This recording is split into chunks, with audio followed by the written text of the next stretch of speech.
છેલ્લા કેટલાય સમયથી ગુજરાતમાં લેટર બોમ્બનો સિલસિલો છે તે જોવા મળી રહ્યો છે અને આ સિલસિલો હજી પણ યથાવત છે. ભાજપના ધારાસભ્યો તેમના વિસ્તારમાં જનતાને પડતી હાલાકીને લઈને મુખ્યમંત્રીને પત્ર છે તે લખી રહ્યા છે. ત્યારે આજે વધુ એક લેટર બોમ્બ છે જે સામે આવ્યો છે. ભાજપના જ નવનિયુક્ત ધારાસભ્યએ મુખ્યમંત્રી અને કૃષિ મંત્રીને પત્ર લખી તેમના વિસ્તારમાં ખેડૂતોને થયેલા નુકસાનને લઈને જાણ છે તે કરવામાં આવી છે. ત્યારે આ પત્રમાં ધારાસભ્ય દ્વારા જે પત્રની અંદર શું ઉલ્લેખ કરવામાં આવ્યો છે અને મુખ્યમંત્રી અને કૃષિ મંત્રી સાથે શું માંગ કરી છે તે જોઈએ આ વિડીયોમાં. નમસ્કાર, હું મયુર મેવાડા, આપ જોઈ રહ્યા છો નિર્ભય ન્યૂઝ.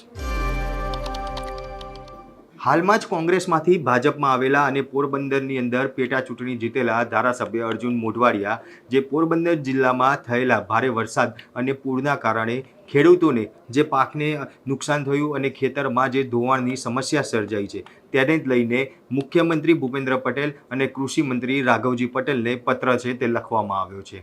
આ પત્રમાં જિલ્લાની અંદર જે ભારે વરસાદ અને પૂરના કારણે ખેડૂતોના જે પાકને નુકસાન થયું અને ખેતર જે ધોવાઈ ગયા છે તે અંગે તાત્કાલિક સર્વે છે તે કરવામાં આવે અને તેમને સહાય ચૂકવવામાં આવે તેવી માંગ છે જે ધારાસભ્ય અર્જુન મોઢવાડિયા દ્વારા કરવામાં આવી છે.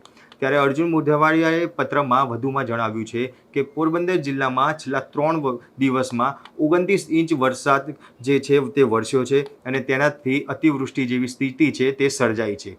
ત્યારે ભારે વરસાદના કારણે પોરબંદર, રાણાવાવ અને કુતિયાણાના તાલુકાના નદી અને વોકળાઓમાં ભારે પૂર આવેલું છે જે જિલ્લાઓના મોટાભાગના વિસ્તારને સંપર્ક વિહોણા થયા હતા અને બાદમાં હવે પૂર ઓસરવાની શરૂઆત થઈ છે. તો ખેડૂતોએ વાવેલી જે મગફળી, કપાસ અને સોયાબીન જેવા વાવેતરવાળા જે પાકો છે તેને ભારે નુકસાન થયેલું છે.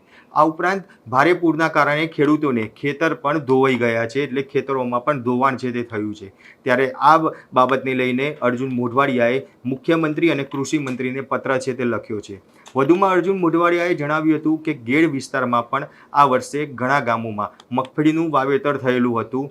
આ વાવેતરનો મોટો હિસ્સો જે નાશ પામ્યો છે, જેથી કરીને ખેડૂતોને અસહ્ય નુકસાન સહવાનો વારો છે તે આવ્યો છે. ત્યારે આ સંજોગોમાં ખેડૂતોને મદદરૂપ થવા માટે ત્યારે ખેડૂતના પાકને જે થયેલું જે નુકસાન છે તે રાજ્યના કૃષિ વિભાગ મારફતે સર્વે કરાવી રાજ્ય સરકારની મુખ્યમંત્રી કિસાન યોજના તથા SDRF યોજનાના અન્વયે સહાય આપવામાં આવે તથા ખેડૂતોના ખેતરોને થયેલું જે ધોવાણ છે તે પેટે પણ સર્વે કરાવી ખેતરોને સમથળ કરવામાં સહાય આપવામાં આવે તેવી માંગ છે તે કરવામાં આવી છે. ત્યારે આ પહેલાં પણ અર્જુન મોઢવાડિયા જ્યારે કોંગ્રેસમાં હતા ત્યારે પણ આ જ બાબતોને લઈને ખેડૂતોને થતા નુકસાનને લઈને અનેકવાર જે સરકાર પર પ્રહારો છે તે કરેલા છે. ત્યારે હવે ભાજપમાં તે ધારાસભ્ય બન્યા બાદ પણ ખેડૂતોના પ્રશ્નને લઈને સરકાર સામે ક્યાંક બાયો ચડાવી હોય તેવું જ લાગી રહ્યું છે.